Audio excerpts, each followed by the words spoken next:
Hari yang seharusnya jadi momen paling bahagia mendadak berubah jadi kericuhan. Akad nikah yang sudah disiapkan dengan penuh keyakinan berubah jadi kejadian memalukan dan penuh emosi. Semua orang yang hadir di acara terkejut saat mempelai wanita bercadar diminta membuka penutup wajahnya. Awalnya ia menolak, tapi pihak keluarga terus mendesak.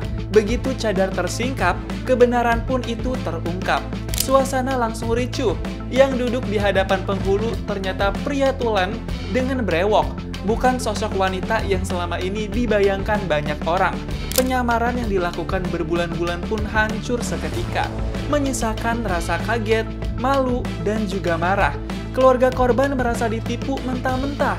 Lebih parah lagi, korban yang sudah tertipu daya ternyata sudah memberikan uang sekitar 30 juta rupiah selama menjalin asmara. Hanya dalam hitungan detik, semua kebohongan itu runtuh seketika. Membuat seluruh ruangan yang tadinya penuh senyuman sukacita berubah ricuh karena kaget tak menyangka. Lantas bagaimana sebenarnya pelaku bisa menyembunyikan identitasnya selama ini? Apakah korban tidak curiga sama sekali? Nggak lama-lama, mari kita kupas tuntas fakta di balik kasus menghebohkan ini.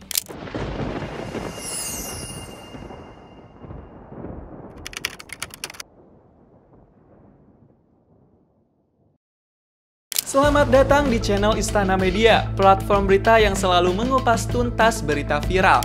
Di video kali ini kita akan membahas sebuah tragedi yang menghebohkan Pinrang, Sulawesi Selatan.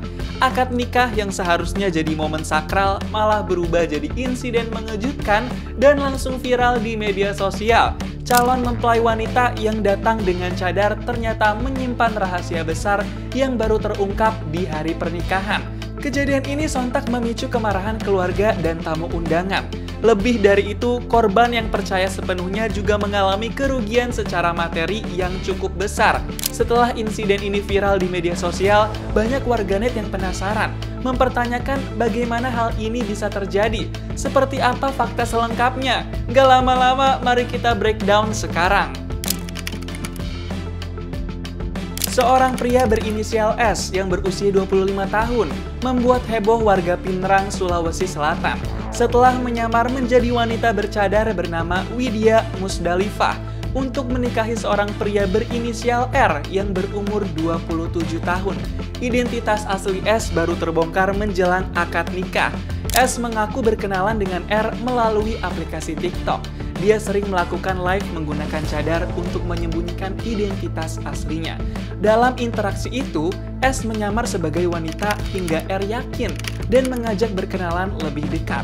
Bahkan berniat menikah, meski selama berkenalan ini, korban belum pernah melihat wajah asli pelaku. Setelah beberapa waktu, S meminta korban datang ke kota Bau-Bau, Sulawesi Tenggara dengan niat untuk berkenalan dengan keluarganya. Tapi saat tiba di sana, S justru membawa R ke sebuah pemakaman. S beralasan ingin menunjukkan kuburan kedua orang tuanya. Setelah itu, korban menyampaikan niatnya untuk membawa hubungan mereka ke jenjang pernikahan. Dan keduanya sepakat akan menikah pada 12 Agustus 2025. Menjelang akad, pihak keluarga meminta S menunjukkan tanda pengenal, tetapi S tidak bisa menunjukkannya. Kecurigaan mulai muncul, apalagi gerak-gerik dan postur tubuhnya terlihat aneh untuk seorang perempuan. Akhirnya keluarga meminta S membuka cadar. Mereka mulai mendesak saat S menolak permintaan itu. Setelah menunjukkan gelagat yang semakin mencurigakan, pihak keluarga pun membuka cadar S secara paksa. Fakta mengejutkan pun terungkap. S ternyata pria tulen yang selama ini menyamar dengan nama Widya. Akad nikah pun batal mendadak. Suasana yang seharusnya bahagia berubah jadi ricuh. Keluarga dan tamu undangan tak bisa membendung kemarahan. Hingga akhirnya pelaku pun babak belur. Parah sih ini, pernikahan sesama jenis hampir saja terjadi. Pelaku S atau Simpatri adalah pemuda kelahiran tahun 2000, kini berusia 25 tahun.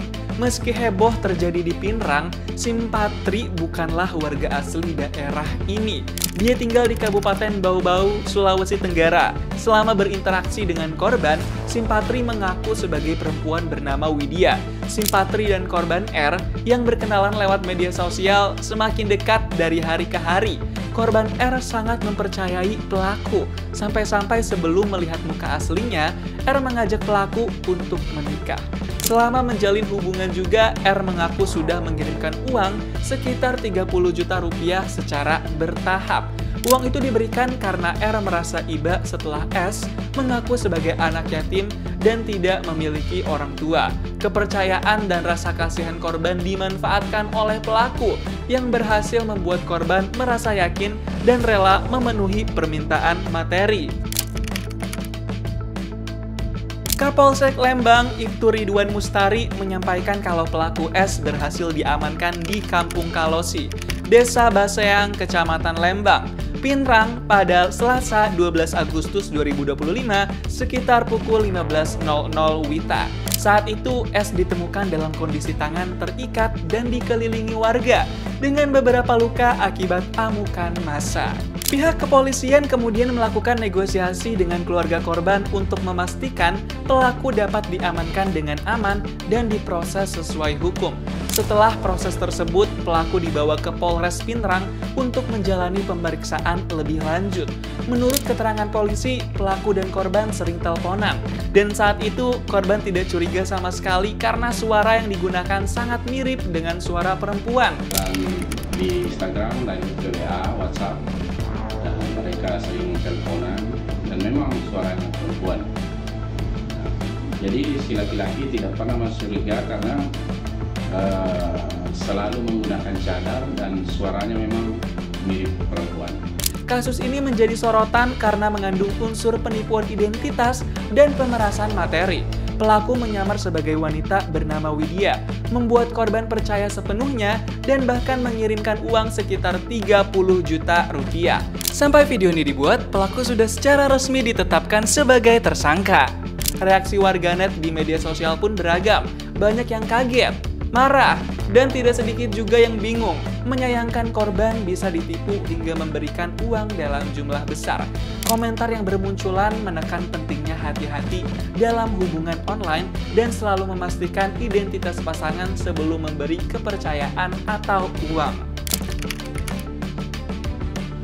Kisah penipuan S yang menyamar sebagai wanita bukan hanya heboh di media sosial, tapi juga menyimpan banyak pelajaran penting bagi kita semua. Dari kejadian ini, ada beberapa hal yang bisa dijadikan pengingat agar tidak mudah menjadi korban penipuan online. Pertama, hati-hati saat berhubungan dengan seseorang lewat online. Mengenal seseorang lewat media sosial memang mudah, tapi kita tidak pernah benar-benar tahu siapa orang di balik layar.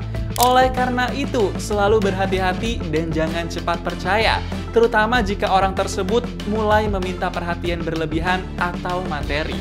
Kedua, pastikan identitas pasangan. Sebelum mempercayai sepenuhnya atau melangkah ke hubungan yang lebih serius, penting untuk memastikan identitas pasangan. Ini bisa dilakukan dengan melihat dokumen resmi atau bertemu langsung di tempat aman. Penipuan identitas seperti kasus ini bisa dicegah jika ada langkah verifikasi yang jelas. Ketiga, hati-hati dalam memberi uang atau hadiah. Memberikan uang atau barang berharga kepada orang yang baru dikenal berisiko tinggi. Pelaku dalam kasus ini memanfaatkan rasa iba korban untuk meminta materi. Pelajaran yang bisa diambil adalah selalu pikir 2 kali sebelum memberi uang atau hadiah. Jangan mudah terbujuk oleh cerita sedih atau alasan pribadi yang belum terbukti. Kasus ini menjadi peringatan bagi semua orang bahwa penipuan online bisa terjadi pada siapa saja, bahkan orang yang terlihat cerdas atau berhati-hati sekalipun. Belajar dari pengalaman orang lain membantu kita lebih waspada, lebih kritis, dan mampu mengenali tanda-tanda penipuan sebelum terlambat. Aksi pelaku yang menyamar sebagai wanita dan hampir menikahi korban R di Pinrang menunjukkan betapa segala bentuk penipuan bisa terjadi di dunia maya. Pelaku berhasil menipu korban hingga menerima uang sekitar 30 juta rupiah dan membuat hubungan yang seharusnya bahagia berubah menjadi heboh saat identitas asli terbongkar. Kejadian ini menjadi peringatan nyata bahwa tidak semua orang yang dikenal online bisa dipercaya. Gimana menurut kamu? Seberapa mudah kita percaya dengan orang yang baru dikenal lewat media sosial? Coba tulis di kolom komentar ya. Jangan lupa subscribe, like, dan share video ini. Pastikan juga untuk nyalakan notifikasinya agar kamu nggak ketinggalan konten breakdown selanjutnya.